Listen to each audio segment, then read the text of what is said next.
communauté de Paris, chère Caroline, mesdames, messieurs les conseillers, monsieur le vice-président du comité de liaison des anciens combattants, mesdames, messieurs, présidents et membres d'associations de résistants, d'anciens combattants déportés, mesdames, messieurs les porte-drapeaux, chers amis, que l'on touche à la liberté et Paris se met en colère. Son peuple sans armes n'a que son courage et sa foi de la liberté pour allumer le feu de l'insurrection en cet été 1944. Et c'est le cœur même de Paris qui commence à battre, prêt à combattre l'occupant. Sur l'île de la Cité, berceau de la ville, entre Notre-Dame et le palais de Saint-Louis, la préfecture de police est le premier bastion de la résistance. Derrière ces hautes murailles se sont retranchés des hommes en uniforme bleu qui en avaient assez de saluer les hommes en uniforme vert. Parti du centre de Paris, le mouvement s'étend et la fièvre gagne. Les forces françaises de l'intérieur s'organisent sous la direction de leur chef, le colonel Rol-Tanguy. Le premier drapeau est hissé sur la préfecture. Il n'en descendra plus. Puis c'est à l'hôtel de ville, où sévit de violents affrontements, que le drapeau tricolore sera hissé au prix du sang.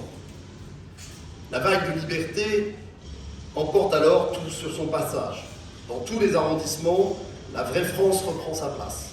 Le 25 août 1944, à 15h30, au terme de combats insurrectionnels, denses, violents dans la capitale, le général Leclerc et le colonel Rol-Tanguy, chef régional des FTP-FFI, reçoivent devant la gare Montparnasse la capitulation du commandement des troupes allemandes. Paris a gagné, Paris est libre, les rues, autrefois théâtre de l'oppression, deviennent alors un lieu de liesse et de joie retrouvée après 4 ans d'obscurité. Victor Hugo avait déjà compris en 1870 l'intérêt stratégique de sauvegarder la capitale. Sauver Paris, c'est plus que sauver la France, c'est sauver le monde, écrivait-il. Le général de Gaulle l'exprima plus tard en des termes aussi puissants. Parmi les points de la terre que le destin a choisi pour y rendre ses arrêts, Paris fut en tout temps particulièrement symbolique. Il l'était surtout dans ces moments de l'histoire où, sur le sol de France, se décidait le sort de l'Europe et par là même celui du monde. Et de ponctuer la victoire historique par sa célèbre formule « Paris outragé, Paris brisé, Paris martyrisé, mais Paris libéré ». Édifiant. Il est en effet édifiant de réaliser que des combats pour notre liberté se sont déroulés à quelques mètres de l'endroit où nous nous trouvons ce matin. Quelle fierté de voir que le 17e a tenu un grand rôle.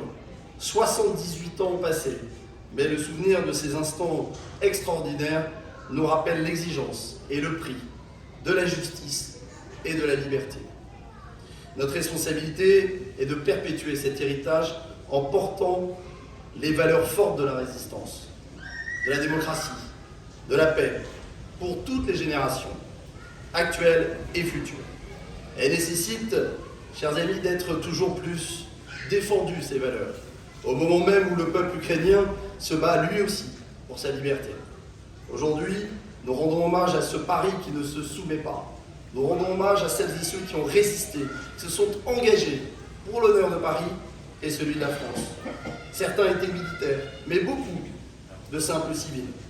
Des hommes, mais aussi des femmes, des religieux, des intellectuels, des militants politiques, mais aussi des ouvriers, des paysans.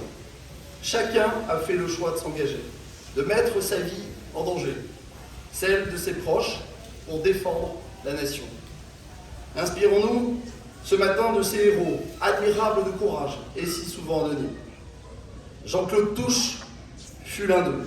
Volontaire de la Croix-Rouge française, pendant la libération de Paris, ce musicien de talent a tenu un journal personnel jour après jour, heure après heure. Le cœur du 17e arrondissement, particulièrement touché par les affrontements, ce secouriste des Batignolles nous livre un témoignage aussi exceptionnel qu'enthousiaste, dont je vous livre quelques extraits. 17 août 1944, dans le prolongement de la rue de Rome, de grandes lueurs illuminent le ciel, tandis que toutes les 2 minutes, de très violentes détonations, longues, sourdes, secouent l'atmosphère. Au moment de l'explosion, on voit une grande gerbe de flammes. Ce sont des réservoirs d'essence qui brûlent puis explosent. Sont-ce les Allemands qui les font sauter ou la résistance? Je n'en sais rien. Mais c'est un signe d'un certain départ des Allemands.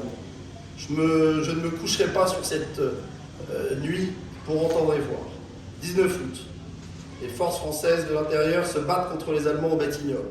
Cela mitraille dur, car on entend des rafales de mitraillettes et même je crois qu'un canon anti-char mêle ses détonations à la bagarre, écrit-il. Le lendemain, le 20 août, les FFI viennent de s'emparer d'un char allemand place de Villiers.